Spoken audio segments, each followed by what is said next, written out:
I wanted to unwrap this with you because I'm really excited about it. This big corn cob is a shawl that Hey Brown Berry, Mars, my good friend Mars, knit for me this past holiday season, and it's all white, and so I asked her if I could eco-print it, and I'm super excited to unwrap this, so I wanted you to share it with me. Okay, let's get started.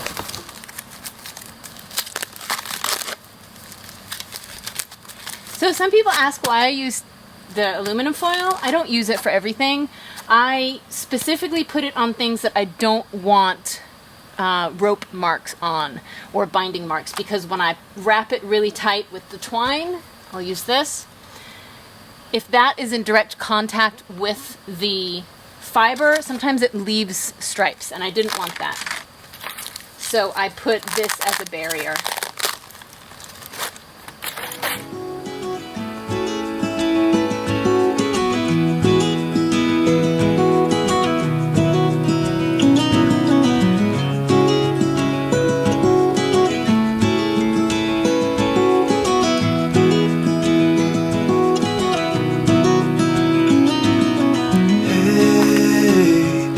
You want to leave this place where we grew up, this old town, just put it all behind. Remember you and I would always find somewhere to hide when we were kids, so we could see and hear the water run. The river's gonna cry when you're gone.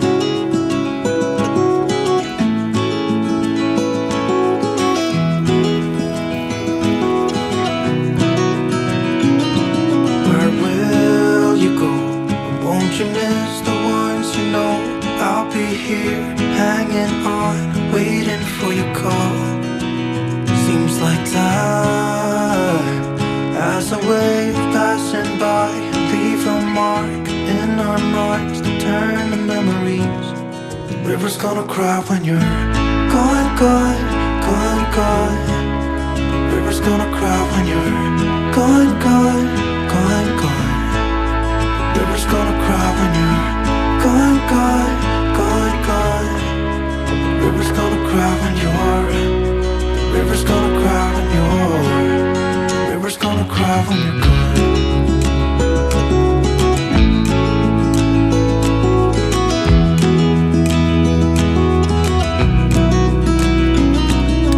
Hey, I was hoping you would stay.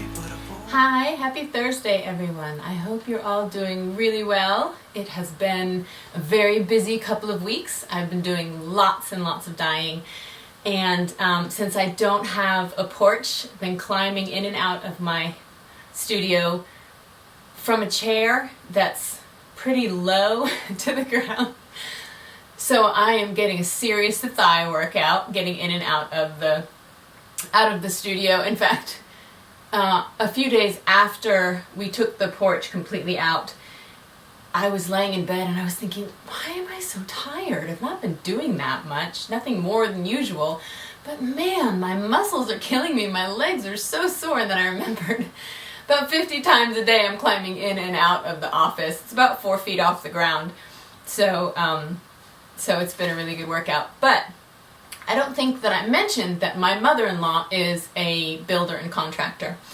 She decided when she was 67 that she didn't want to be bored and retired, so she got her contractor's license and now she rebuilds houses.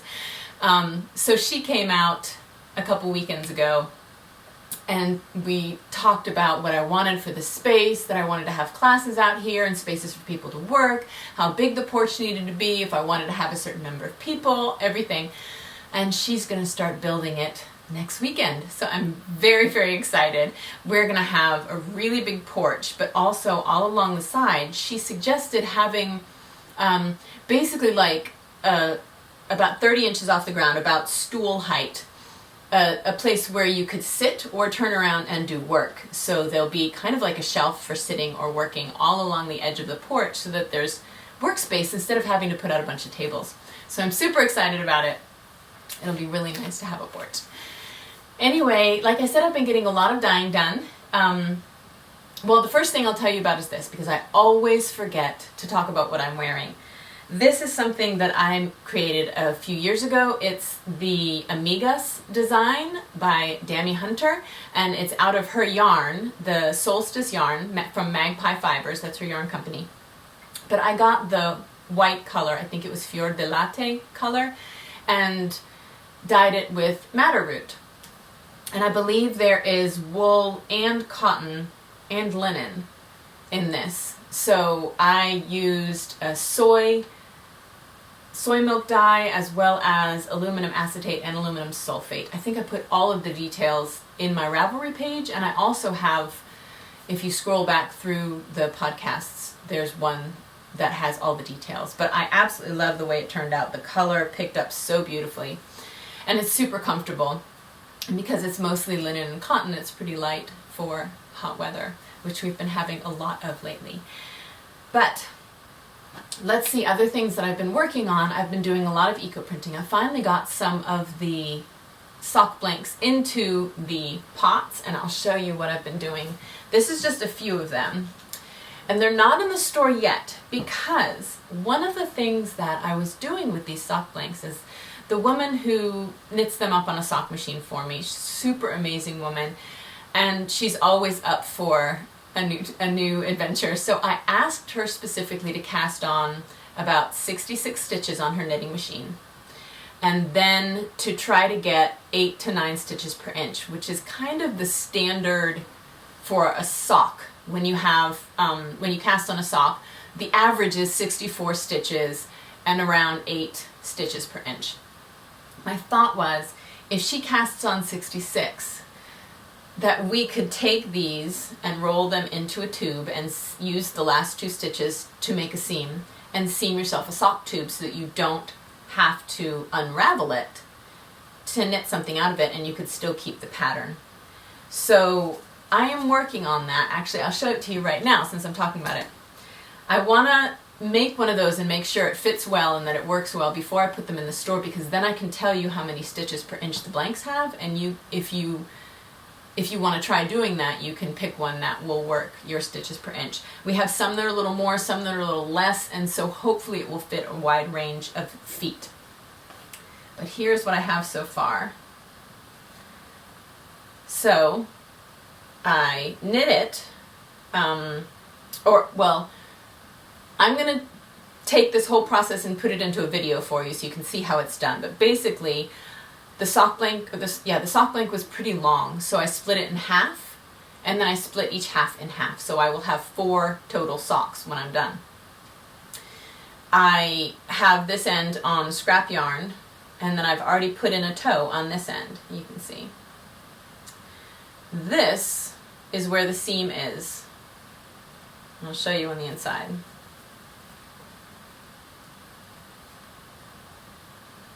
So one thing I want to make sure is, once these are done, am I going to like the way they feel? Because I'm pretty particular about having seams in my socks. I don't like the feel, especially over my toes, of seams in my socks. That was my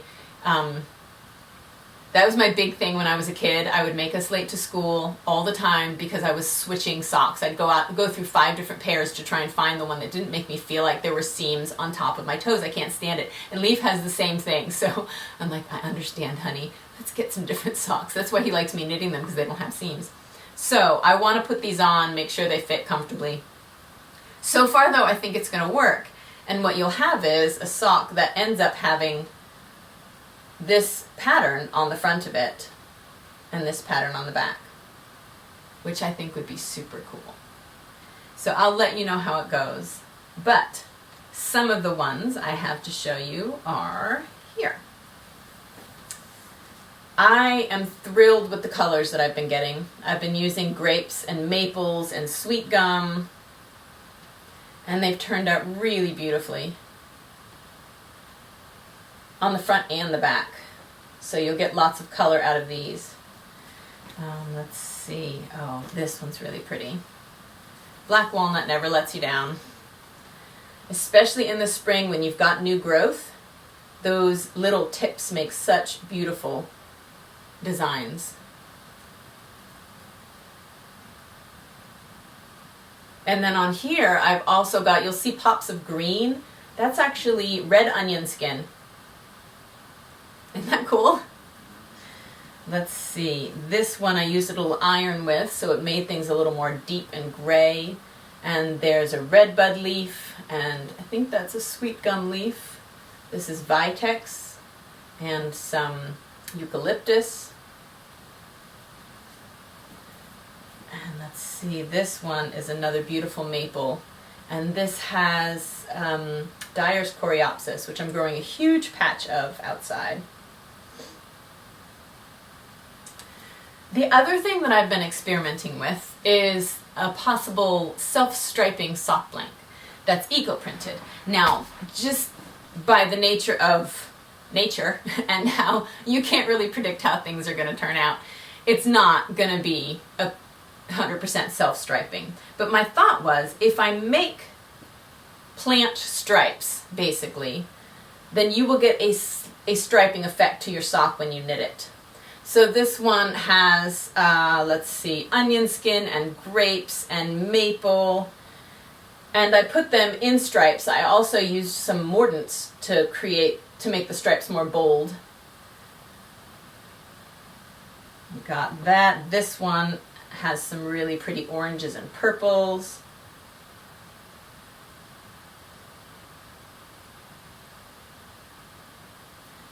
And let's see, oh, I like this one. More onion skin, and the little purple dots are Hopi sunflower seed.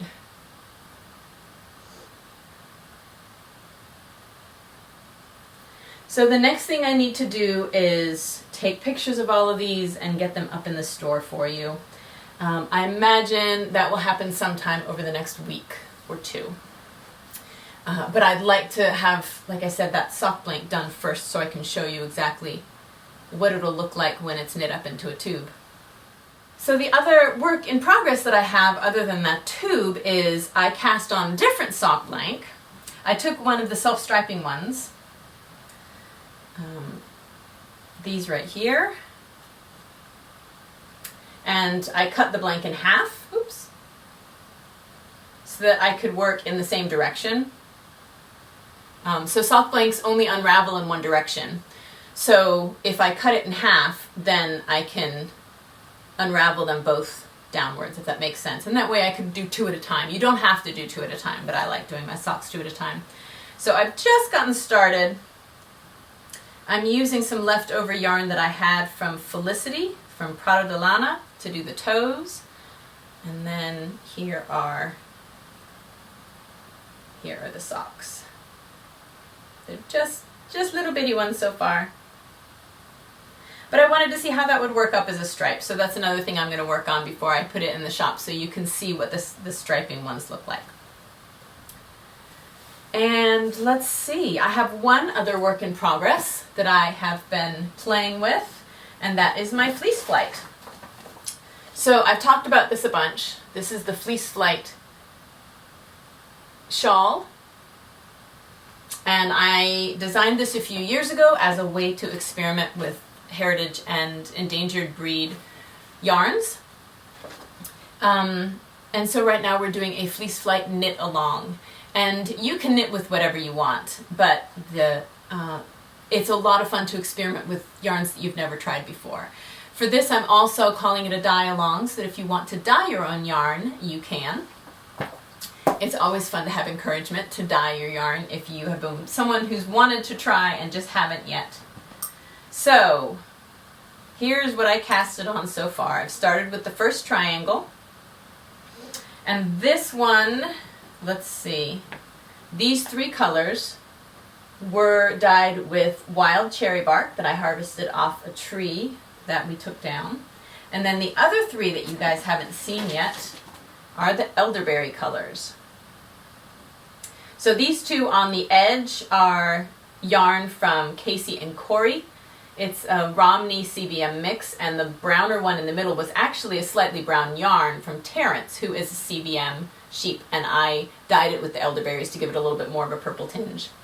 I love this blue. I don't know if it's coming out well for you guys, but this was elderberries and iron, and I think it turned out beautifully. So all of those are going to go together to make my fleece flight. There's a couple people who have already finished. You guys are super speedy. There is a Ravelry group thread. If you're on Ravelry and you go to the forums, the Ninja Chickens forum, you can find the Fleece Flight knit, dye, and knit along, and there's lots of people joining in and having a lot of fun with it. I know there are going to be some prizes at the end. One thing that I've already decided on is this bag of Dyer's chamomile flowers, since a lot of you are wanting to do some dyeing and getting into natural dyes. So I got these chamomile flowers from my friend Melanie, who is Wild Earth Textiles. And then I also am going to give away this yarn, which is elderberry dyed. It's also Casey and Corey, so it's super soft, CBM and Romney from Prado de Lana. And I did this one with elderberry and a little bit of copper.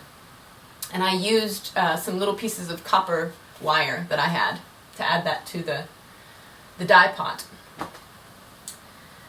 So those are the things I've been working on, knitting-wise, and a little bit of dyeing. Whenever I have extra dye in the dye pots, I've been trying to use that up. It's called the exhaust bath, what's left afterwards. And with natural dyeing, there's often some color left in the pots. So I have some yarn from a local fiber mill called Ecoview Fiber Mill, and I just get a bunch of white skeins from them, and so whenever I have extra, I toss some of those in, or I'll throw in some silks if I have extra silks, and that way I can use that color for dyeing on later. But this is what came out of a madder dye bath that I had recently. And I think it's it's a dusty pink, like a gray pink, which is really lovely. This one had not been mordanted with anything. It's a merino and tencel, so a nice sock yarn. This is actually what the sock blanks are made out of.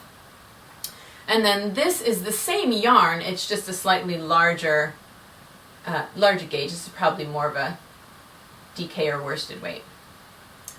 But now I have 3 extra pretty skeins of yarn. And I know they just, they'll collect, but I would rather use the color out of the dye pots than just dump it into the ground.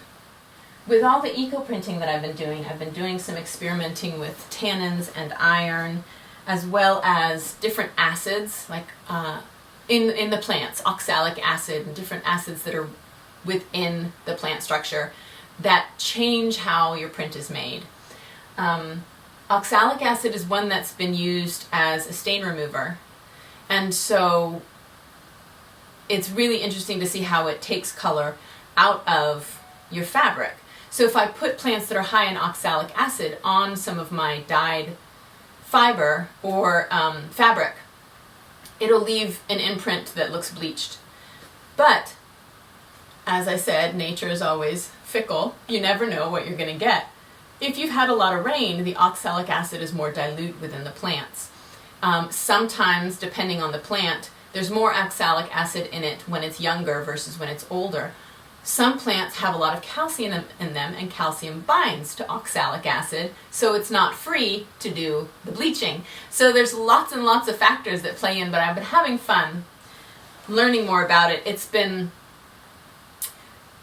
about 2 weeks since I did the first experiment I was working on, and we had many weeks of rain before that experiment, so I didn't get great results. But we've not had rain in over 2 weeks now, in these past 2 weeks, so everything's starting to get dry, so I want to do it again before it rains to see if I get a completely different result, because the oxalic acids are now more concentrated within the plant. That's something that I'm hoping to do a blog post about once I get everything, so you guys can see what I'm talking about, but I will show you when I have some results. These are some of the results I have from the tannin and iron experiments. So this is just a pillowcase, and I had an extra one and wanted to put some plants on there and see what they did. So I've got sweet gum on this side, and then on this side there's maple and, let's see, sumac. Is that it? There might be some rose petals on there too. So that turned out really beautifully. And I did the same thing with 2 silks. And on this one I have eucalyptus and maple and Australian pine And I love the way this turned out. Oh, as well as Virginia Creeper.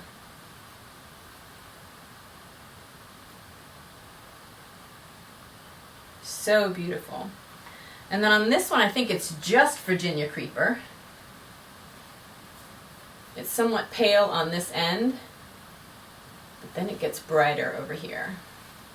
Look at that. Isn't that gorgeous? I don't know if you are able to pick up the spots of orange, but I don't know where that came from. I need to take a good look when I place the leaf on there to see if there's a spot that looks like, if the leaf looks somewhat spotted, or why those parts of the leaves would pop orange. But so beautiful. One other thing that I eco-printed these past couple of weeks is a shawl. So many of you know Mars, who is Hey Brownberry. She has the Hey Brownberry podcast as well as Hey Brownberry on Instagram. And she knit a shawl for me for the holidays this past year out of a white yarn. And of course the first thing I thought was, ooh, I can eco-print it. So I asked permission and she's like, yeah, I kind of expected that you would. But the yarn is cotton, wool, nylon. There were a number of things that were in it. So I did the same thing that I did with this. I hit it with soy milk and tannins and aluminum acetate and aluminum sulfate so that I made sure it would pull in everything it needed to. And usually what I do is I will start with the tannin bath. That's usually the first thing that I do. If I'm going to use soy, it will be second. And then the metals, the aluminum, will be the last one that I do. So here it is. Isn't this gorgeous? It took the color so well. And I didn't put any kind of barrier in between the layers when I rolled it, so the back side also has some beautiful prints on it. So I am super excited, and now I kind of want to knit everything in white so I can print it. But yeah, it has been a busy couple of weeks. Oh, I forgot to mention, with the Fleece Flight knit-along, for those of you who are interested in local wool or endangered breeds, the United States has what's called the Livestock Conservancy, and they tell you all about the breeds that are endangered or rare breeds right now, and you can look up the information there, find farmers that are selling that type of wool. In the UK, I know there is another organization, I think it's the Rare Breed organization, but they do the same thing basically in the UK. And someone mentioned, thank you to one of my viewers who mentioned that there is another place for the Dutch viewers. She said, if you are interested, in a company called Pure Wool, and I will put the link down below as well as in my show notes. And it says the company is run by a man whose passions are nature conservation and maintaining rare breeds. His flocks are managed on moorlands, natural reserves, and natural meadows close to where this woman lives. And he sells raw fleece, carded fleece, roving, and also yarn. So if you're in that area, that might be a nice place to look for endangered and rare breed wool. The United States organization, the Livestock Conservancy, is also doing something called Shave 'em to Save 'em, which is where you work specifically with the breeds that they are trying to support, and you get little stamp stickers in your passport. They send you a little passport. Do I have it? Yes. They send you a little passport, and then you can fill out the pages when you use that type of yarn. And after you have a certain amount of pages filled out, you can get something from the Livestock Conservancy. So it's a fun way to play with yarns and fleeces. The last thing I wanted to tell you about is a book that I was listening to while I was doing all of this eco-printing, and it is called The Indigo Girl by Natasha Boyd.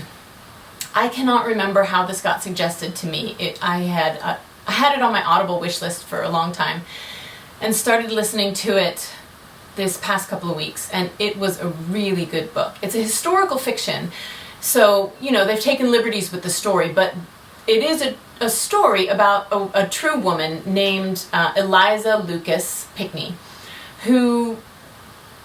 So I'm going to try and tell you this without giving it all away, because I want you guys to read it or listen to it because it's really good. But the basic story is she was sent to England to be educated with her brothers in a time, and so this is mid-1700s, in a time when women weren't given the same education as men were, or couldn't get the same education, but her father thought it was important. So she's had an education. She loves botany.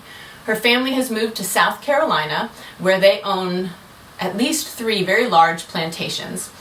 And her brothers are still in England getting education because she's the oldest child. She's 16 at the time, when her father has to leave to go back to Antigua, where they had just moved from, and asks her to take charge of the plantations. First of all, she's only 16 and she's a girl. He has faith in her. She really wants to do it, but she has to deal with, you know, other people who may not feel like it's the proper thing to do. Luckily, she has a few couples that live in the area that are very supportive of her and help her when she needs it. But basically, she falls in love with the idea of raising indigo. Indigo is not something that was grown in the United States at the time. It was considered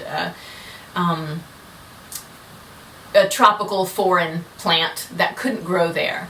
Apparently there had been a couple people who tried it, but it didn't grow well.